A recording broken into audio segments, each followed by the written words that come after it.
এই মুহূর্তে দেশবাসীর নজর যেদিকে আগামী 5 বছরের জন্য দেশের ভবিষ্যৎ কি হতে চলেছে।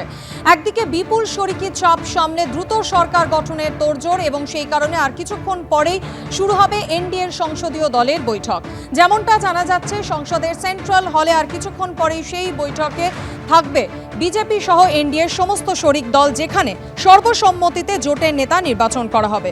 অন্যদিকে আজ বিকেলেই রাষ্ট্রপতি ভবনে গিয়ে দ্রৌপদী মুর্মুর কাছে সরকার গঠনের দাবি জানানোর কথা রয়েছে এনডিএ শিবিরের। এই দুটি বিষয় নিয়ে বিস্তারিত জানতে সরাসরি কথা বলে নেব। আমাদের সঙ্গে দিল্লি থেকে রয়েছেন আমাদের দুই প্রতিনিধি দীপক ঘোষ এবং কৃষ্ণেন্দু অধিকারী। আমি শুরুতেই দীপকের কাছে চলে যাব। দীপক, যেমনটা জানা যাচ্ছে আর কিছুক্ষণের মধ্যেই এনডিএর শরিক দলের সংসদীয় বৈঠক, কখন শুরু হবে সেই বৈঠক, কারা কারা উপস্থিত থাকবেন সেখানে?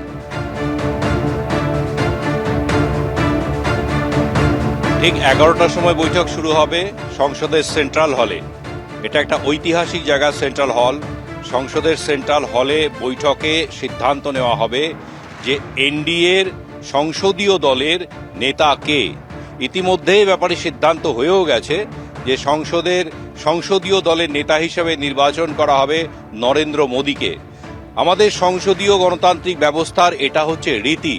তার কারণ আমরা জানি রাষ্ট্রপতি তিনি হচ্ছেন সরকারের সাংবিধানিক প্রধান এবং তাকে যেটা অফিসিয়াল যেটা সাংবিধানিক নিয়ম রয়েছে সেটা হচ্ছে সেই সাংবিধানিক প্রধানকে সরকার পরিচালনার ক্ষেত্রে একটি মন্ত্রিসভা গঠন করে দেওয়া হয়। জনগণ নির্বাচনের মাধ্যমে সেই মন্ত্রিসভা তৈরি করে দেওয়ার যে প্রক্রিয়া, যে নির্বাচনের মাধ্যমে সেটা করা হয় এবং তারপরে যিনি এই নির্বাচনে প্রধান দল হিসেবে যেটা উঠে এলো, যিনি সেই দলের নেতা হলেন, তিনি প্রধানমন্ত্রী হিসেবে শপথ গ্রহণ করেন। তারপর তিনি তার পছন্দ অনুযায়ী মন্ত্রিসভা গঠন করেন রাষ্ট্রপতির অনুমতি নিয়ে। এটা পদ্ধতি, সেই ধাপে ধাপে পদ্ধতিগুলো অনুসরণ করা হচ্ছে। এই মুহূর্তে সবচেয়ে বড় জোট হিসেবে আত্মপ্রকাশ করেছে এনডিএ এবং সবচেয়ে বড় রাজনৈতিক দল হিসেবে আত্মপ্রকাশ করেছে বিজেপি।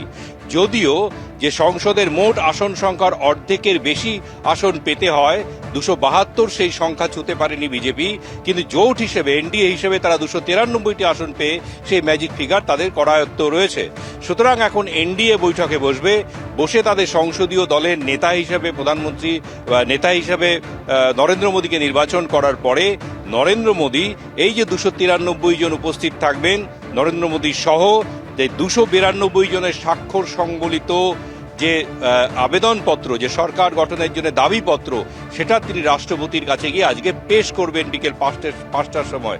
নিয়ম অনুযায়ী সবচেয়ে বড় দলের যিনি নেতা তাকেই রাষ্ট্রপতি আহ্বান করবেন তার মন্ত্রিসভা গঠনের জন্য, সরকার গঠনের জন্য। সেই ধাপে ধাপে সেই নিয়ম মেনে আজকে বৈঠক হচ্ছে। বিকেল 5টার সময় গিয়ে রাষ্ট্রপতির কাছে গিয়ে দাবিপত্র জমা দেবেন নরেন্দ্র মোদী এবং তারপর যেটা শোনা যাচ্ছে সম্ভাবনা প্রবল, সেটা হচ্ছে আগামী রবিবার বিকেলে তিনি প্রধানমন্ত্রী হিসেবে শপথ গ্রহণ করবেন, তাকে শপথ বাক্য পাঠ করাবেন রাষ্ট্রপতি এবং তারপর তিনি তার মন্ত্রিসভা গঠন করবেন। একদমই দীপক, তুমি আমাদের সঙ্গে থাকো।